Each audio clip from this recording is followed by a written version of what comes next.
రెండు కళ్ళల్లో అవి చక్రాలు తిరుగుతాయి కదా, ఆ చక్రాలు తిరిగినట్టుంది. పోయిన దానికి సిగ్గు లజ్జలేదు. ఎందుకంటే తల్లిదండ్రికి కూడా అదొక మచ్చ కదా, అయ్యో అట్లా లేచిపోయింది ఇట్లా లేచిపోయింది. ఇప్పుడు ఒక్కొక్కటి మనం చూసుకుంటూ వస్తున్నాము. చేసుకున్న పెనింటి కూడా నిన్న ఎక్కడో అక్కడ వేరేటోడు కుక్కర్లు వేసి ఉడకబెట్టిండ్రు ఆడకాడికి. ఆడవాళ్ళు కూడా చేస్తుండ్రులే, కానీ మరి ఇలాంటి పనులు చేస్తే గట్లనే చేస్తారు. ఎందుకంటే నేను మగవాళ్ళని కూడా ఒక్కోసారి విమర్శించకూడదు. ఆడవాళ్ళు కూడా తక్కువ ఆడిది కాదు అది. ఎందుకంటే ఇలాంటి పనులు వేసుకొని పోవటం ఏంది, పెళ్ళి కాకముందు లేచిపోయినా కానీ ఒక పద్ధతి ఉంటుంది. పెళ్ళి అయింది, ఒక ఫ్యామిలీ చాలా సంవత్సరాలు బట్టి నడిచి కాపురం చేసుకుంటా నడుచుకుంటా ఇంతో అంతో పావుల సంపాదించుకుంటా బతుకుతున్నావా. ఇలాంటి పనులు చేయకూడదు. అయ్యో సమాజానికి ఒక మచ్చ. ఇలాంటి వాళ్ళని మంచిగా ప్రజలే శిక్షణ మాటలు చాలు, వాళ్ళని ఏం చేయక్కర్లేదు. ప్రజలు ప్రతి ఒక్కరు అది సోషల్ మీడియా తిట్టే ఆమెదే వస్తుంది, తిడుతుండ్రు. అంత చక్కగా ఉన్నావు అమ్మా, నువ్వు ఎందుకు ఈ పని చేసినావు, ఎక్కడున్నా నువ్వు వినాలమ్మా. ఎందుకంటే ఈయన సిగ్గు తెచ్చుకోవాలమ్మా. ప్రతి ఒక్కరు సోషల్ మీడియాలో పని చేసినావు కాదమ్మా. ఇప్పుడు అందరూ ఆమె కొత్త కాదు, చాలా జరుగుతున్నాయి ఇట్లాంటి అనర్థాలు. అసలు ఎందుకు ఆడవాళ్ళు ఏం ఆలోచిస్తున్నారు? వాళ్ళ మైండ్లో ఏమొచ్చింది? డబ్బులు కాదని ఇంకేం ఆలోచిస్తుంది? ఇంకేముంది అసలు మైండ్లో ఏముంది? ఆడవాళ్ళ మైండ్లో 10 లక్షలు సంపాదిస్తున్నాడు యూట్యూబర్, ఏముంటుంది?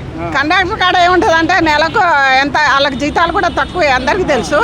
మరి నెలకు 10 లక్షలు వద్దని కండక్టర్ కాడ నా రెండు కళ్ళల్లో అవి చక్రాలు తిరుగుతాయి కదా, ఆ చక్రాలు తిరిగినట్టుంది. అందుకే ఆ కంట్రాక్టర్ మీద మనసు పడేసుకున్నది. మనసు ఎప్పుడు పడేసుకోవాలి? పెళ్ళి కాకముందు పెళ్ళి అయ్యి ఆయన చక్కగున్నాడు. వాళ్ళిద్దరికి ఈడు జోడు కూడా చాలా బాగుంది.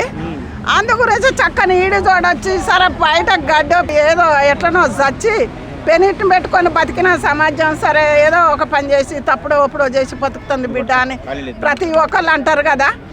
అదొక్కటి ఆడ కూతురు ఎక్కడున్నా ఆలోచించి ఇవేంది సోషల్ మీడియా ఆడవాళ్ళ గురించి తిడుతుంది కాదు. ఎందుకంటే ఇలాంటి పనులు చేస్తే రేపు మన బిడ్డలకి ఏం సమాధానం చెప్తుంది? నీ చుట్టాలు పక్కలు ప్రతి ఒక్కరు కూడా మనం సమాధానం చెప్పాలమ్మా. ఎందుకంటే మన ఈ భారతదేశంలో బతుకుతున్నాం.